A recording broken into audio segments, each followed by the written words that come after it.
nervous enough. Okay, first, thank you to the board, Leah and Carla and John and Emily Park for this amazing conference. I'm Anita Morris, Jaylene's mom, and I'm here to talk to you about Jaylene's transition from pediatric medicine to adult healthcare. I'm going to start by telling you a little about Jayline. Okay. She had feeding issues from the start. She screamed constantly and vomited all the time. She stopped breathing at 3 weeks and was admitted for her first of many hospital stays that first year of life. She was diagnosed with failure to thrive. She had an NG tube placed at 3 months, and then by 7 months, a G tube with a fundoplication. I asked at 4 months if she had autism, but it was too soon to tell.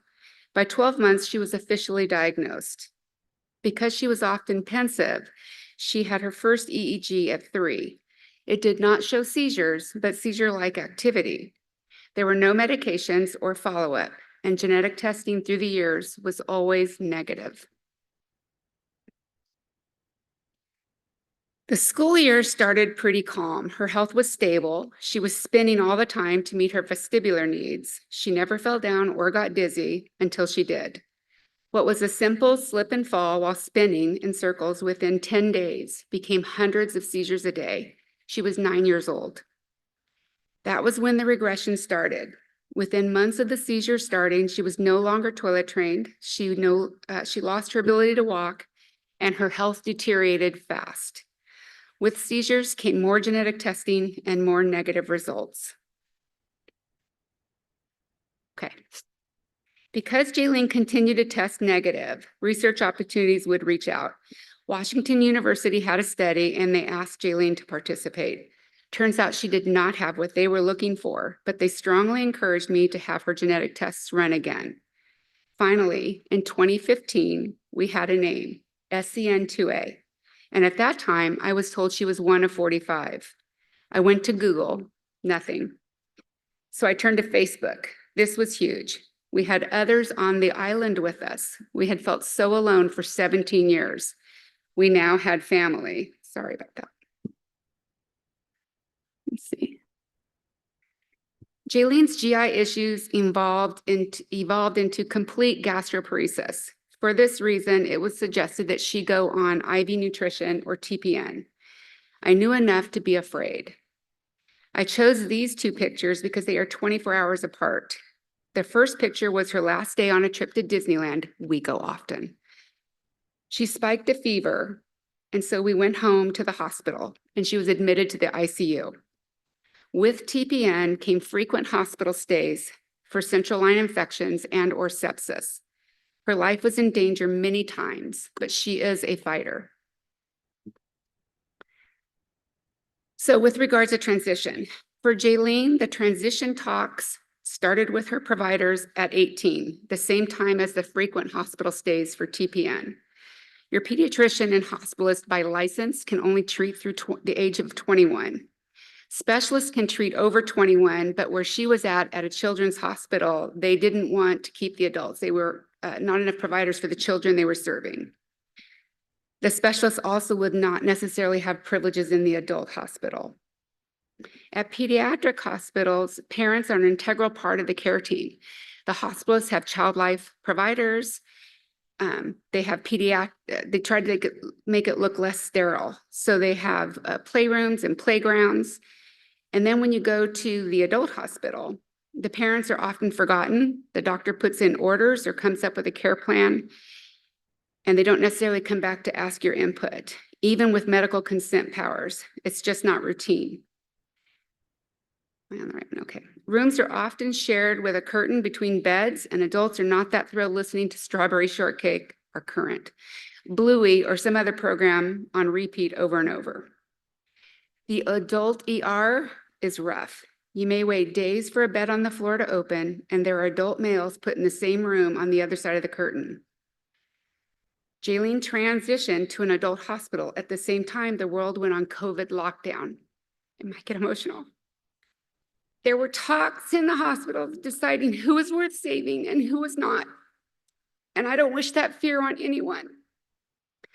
One ER trip to COVID. Sorry, I have to get. I had to leave to get a seizure med the hospital did not carry. When I got back, they would not let me back inside.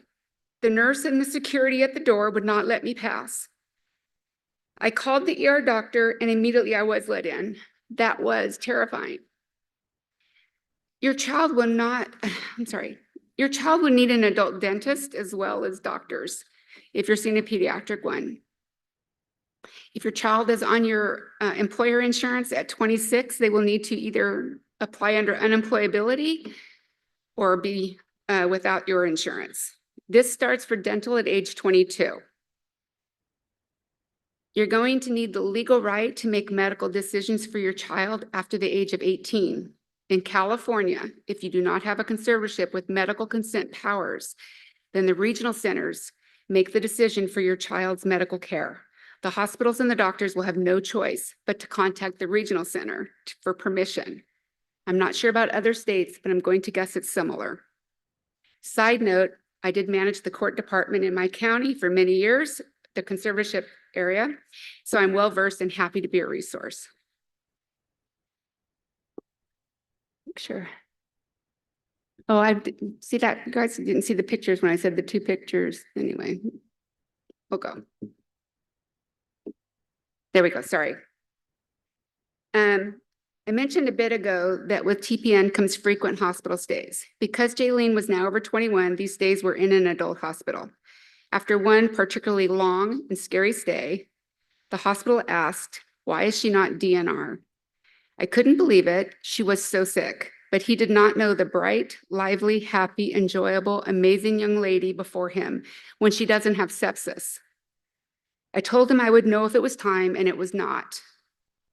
I knew she was not going to be able to withstand much more of being that sick, so I began to work with her GI doctors to stop TPN. It took well over a year, but eventually Jayline was eating and was able to stop the TPN. After 5 years of a complete gut rest, for the first time in her life, she has not vomited, and all her nutrition is by mouth. She continues to need a J-tube because she won't drink liquids and medications. A recent endoscopy showed her esophagus looks normal. That's a pretty God-sized miracle.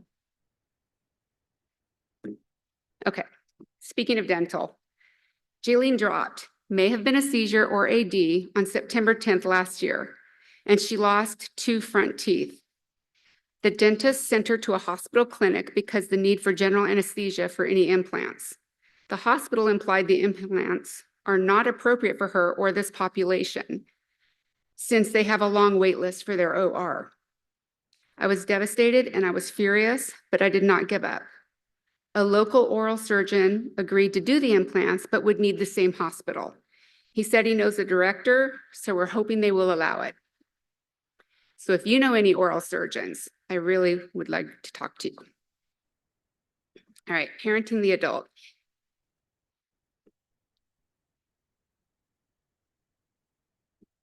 Where am I at? Sorry, go back. Well, you guys saw the picture briefly. There it is. It's still an effort to find doctors and specialists. She hit the jackpot with her neurologist through UCSF. We hope to keep him for life. He is interested in SCN2A. Meantime, I grieve, not every day, but still often. Caregiving the adult child, I'm responsible for her food, clothing, shelter, toileting her, medications, appointments. I wouldn't change her for anything, but I am tired. I also grieve when she is not included or seen as important, like the missing teeth, and trying to get her help. It is more than cosmetics. She just started eating. With regards to transition, please start the talks early with your doctors. Talk to others with adult special needs kids. Where do they go? There really is no Yelp for our category, but there should be. Remember, you got this. You are strong. You are capable. You are warrior parents. Thank you again to John and Emily, Leah, Carla, and the board. Thank you to the researchers that are here, providers, and others in the room that serve our kids.